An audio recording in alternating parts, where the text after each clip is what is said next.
Hey guys, good evening, नमस्कार, सुसंध्या। Accounts का paper देकर के आप लोग आ चुके हो और बढ़िया पेपर आप लोगों का गया होगा। थोड़ा सा इधर उधर भी हुआ है तो चलो कोई बात नहीं भाई, आगे के पेपर्स की तैयारी में अभी आपको लग जाना है। और अगला पेपर है हमारा लॉ का पेपर, यानी कॉर्पोरेट एंड अदर लॉस का। तो जो इस बार मजेदार बात ये हो गई आप लोगों के लिए, एकदम कह सकते हो गोल्डन चांस अपने को मिल गया है कि 2 छुट्टी अपने को मिल गई है।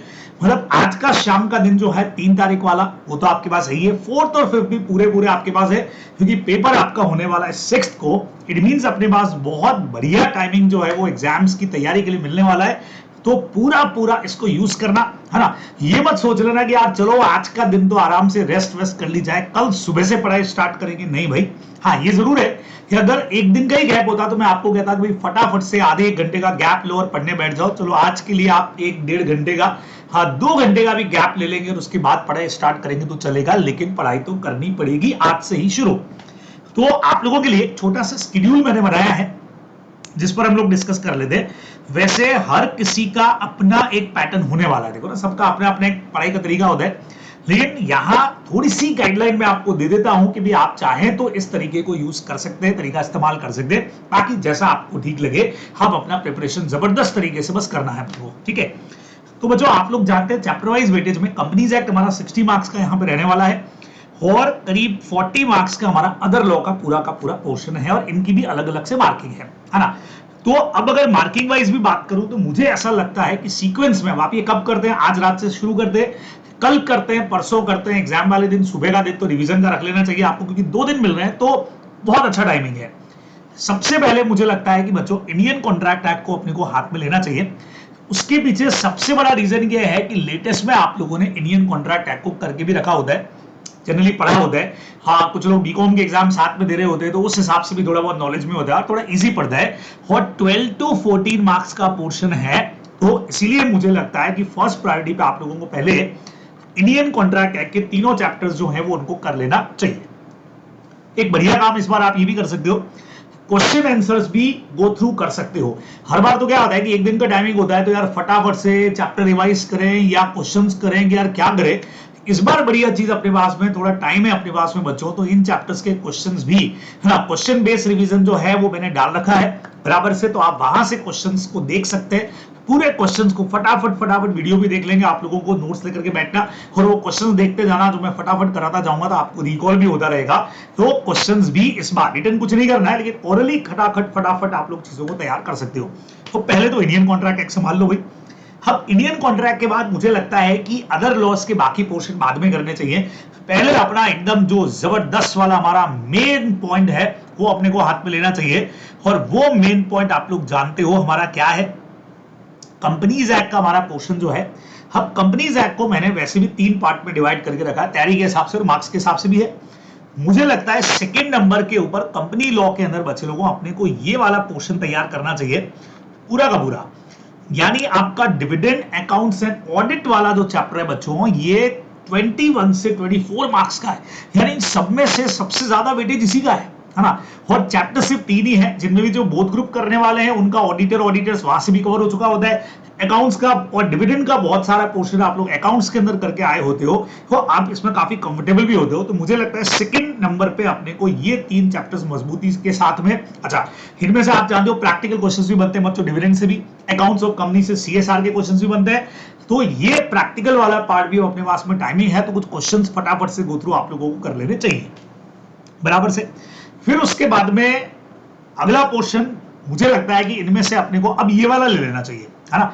ये वाला सबसे इजी पोर्शन है, जिसमें से प्रिलिमिनरी, इनकॉर्पोरेशन, ये सब तो आप लोग फाउंडेशन के अंदर भी पढ़ के आए तो इजी होता है। प्रोस्पेक्टस और शेयर कैपिटल ये वाइड बहुत है, क्योंकि यहां पे लगभग सेक्शन नंबर 1 से लगा करके 71 तक का जो पोर्शन है वो पूरा, यानी सेक्शन वाइज बात करूं तो 1 से 71 डिबेंचर्स तक लिया ना बने, वो पूरा यहां तक कवर है 15 से 24 नंबर का। तो टाइम थोड़ा इसमें ज्यादा लगेगा आपको, हाँ, लेकिन काफी सेक्शंस इसमें बहुत बढ़िया बढ़िया और मेजर पार्ट है, तो क्वेश्चन बनने के चांसेस हैं। तो थर्ड पार्ट अपने को इसमें से लेना चाहिए। अब चूंकि एग्जाम का दिन नजदीक आ रहा होगा आपके, तो ऐसे में अब 4th नंबर पे ये पार्ट अगर हम लेते हैं, क्योंकि इसमें याद करने की चीजें ज्यादा आप लोग जानते हो, डिपॉजिट्स में चीजों को याद करके रखना पड़ता है, रूल नंबर 2 की जो पूरा लिस्ट है अपने को, फिर चार्जेस के अंदर भी प्रोविजन थोड़े से याद रखने पड़ते हैं, फिर यहाँ अपना मीटिंग्स वाला चैप्टर पूरा कवर हो जाता है। तो इसीलिए ये अपने को करना चाहिए 4th नंबर के ऊपर, ताकि एग्जाम से थोड़ा सा नजदीक में करेंगे तो अपने को चीजें याद भी रहेंगी। तो ये अपने को 4th नंबर पे करना चाहिए। अभी तक अदर लॉस का कोई और पोर्शन हाथ में नहीं लेना है। मुझे लगता है कि इंडियन कॉन्ट्रैक्ट करने के बाद आपको इन प्रायोरिटी बेसिस के ऊपर अपने चैप्टर्स को तैयार करना चाहिए। ये सब करने के बाद अब अगली प्रायोरिटी आपकी चॉइस पे बचो। एनआईए 8 to 14 मार्क्स का, जनरल क्लॉजेस 6 to 10 और इंटरप्रिटेशन भी 6 to 10 का है। अब ये तीनों पार्ट आपको करने ही चाहिए। अगले लेवल के ऊपर 4th 5th, जैसे मैंने यहाँ पे लिख दिया है, फिर आप 5th नंबर पे जनरल क्लॉजेस ले लें क्योंकि बढ़िया एक्ट है।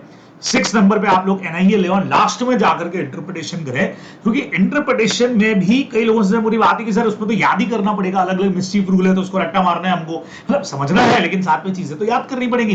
तो ठीक है ना भाई, तो आप प्रेमबल वगैरह हो गया आज, मतलब याद करना पड़ेगा सर डेफिनेशंस कितने टाइप की होती है, तो आप इसको सबसे आखिर में करो, ताकि एग्जाम से पहले आपको चीजें याद रहेंगी। इनमें भी बच्चे लोगों क्वेश्चंस पे फोकस करो।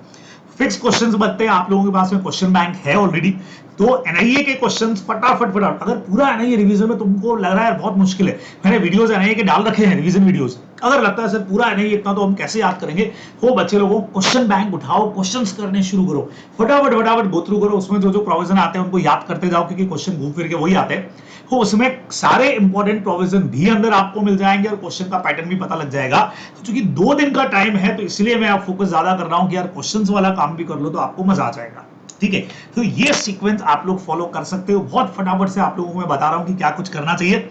अब अपने का सर एमसीक्यूज के लिए क्या करें बच्चों, एमसीक्यूज इन्हीं के अंदर से कवर होने हैं तो अलग से कुछ नहीं। एमसीक्यू बुकलेट अगर आपने देख रखा है, कर रखा है, तो वहां से आप करें। क्वेश्चन बैंक आपको दे रखा है, उसके एमसीक्यूज देखना चाहे तो वो देखें। बाकी अगर आपने इनको मजबूती से तैयार कर लिया तो एमसीक्यू इसके अंदर अपने आप से कवर हो जाते हैं, तो मैक्सिमम चीजें आप लोग कर सकते हैं। तो ये पैटर्न आपको फॉलो करना चाहिए। आप कुछ खास टिप्स आपको दे दूं, रिवाइज बहुत ढंग से करिएगा। एंड टाइम पे कोई भी नया मटेरियल नहीं, कहीं से तुम लोग क्या करते हो, सोशल मीडिया के ऊपर कहीं से कुछ आया, कहीं से कुछ आया, ये क्वेश्चन इंपॉर्टेंट है, वो क्वेश्चन इंपॉर्टेंट है, उठा के ये भी कर लिया, वो भी कर लिया, और ये सर ने ये क्वेश्चन बताया। बेटा सबका मटेरियल बढ़िया है, लेकिन अभी वो समय नहीं है कि कोई नया मटेरियल पढ़ के अननेसेसरी में आप कंफ्यूजन के अंदर आओ, तो कुछ भी नया नहीं। रिटन प्रैक्टिस अभी जरूरत नहीं है। हाँ, क्योंकि 2 दिन का टाइम है, किसी का मैसेज आ जाए मेरे पास में कि सर 1-2 क्वेश्चंस कर लें क्या, बेटा अब इतना पूरा साल तुमने कर ही लिया होगा ना, अब एंड टाइम पर रिटन प्रैक्टिस की जरूरत वैसे नहीं है। ठीक है, हाँ नींद बराबर से लेना, 2 दिन का छुट्टी है तो भाई आराम से सोना भी, 5-6-7 घंटे भी नींद लेते हो अगर वो चाहिएगी, क्योंकि आपको तभी थ्योरी है, दिमाग में चीजों को रखना पड़ेगा, पैनिक होने का जरूरत नहीं है, बहुत आराम से सब कुछ हो जाएगा। आपने सब पढ़ा हुआ है, खुद के ऊपर अगर आपका भरोसा है कि आपने सब पढ़ा हुआ है, अच्छा ये जो दिमाग में आएगा ना कि सर हम तो भूलते जा रहे हैं, कुछ नहीं भूलोगे, एक बार वापस ढंग से रिवाइज करो, आपको एग्जाम में सब चीजें बढ़िया तरीके से याद आ जाएंगी, पहले भी तैयारी में, और एग्जामिनेशन हॉल के अंदर भी तुमको पैनिक होने का बिल्कुल भी जरूरत नहीं है।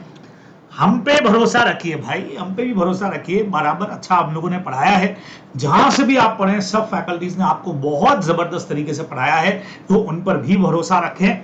उसके अलावा बच्चों, भगवान और आपके पेरेंट्स की जो ब्लेसिंग्स है वो हमेशा से आपके साथ में है और वो आपको कहीं पर भी कमजोर पड़ने नहीं देंगी।